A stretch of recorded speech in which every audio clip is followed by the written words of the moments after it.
ஒரு அமைதியான கிராமத்தில் ஒரு அழகான பள்ளிவாசல் இருந்தது. அசான் ஒலி முழு கிராமத்திலும் ஒலித்தது.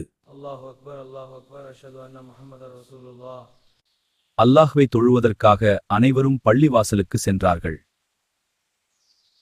பள்ளிவாசல் உள்ளே அமைதியும் ஆனந்தமும் நிறைந்திருந்தது.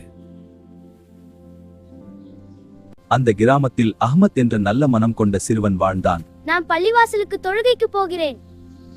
அல்லாஹு அக்பர்! அனைவரும் ஒரே மனதுடன் அல்லாஹ்வை தொழத் தொடங்கினர். தொழுகைக்கு முன் அஹ்மத் ஊடு செய்து தன்னை சுத்தமாக வைத்தான்.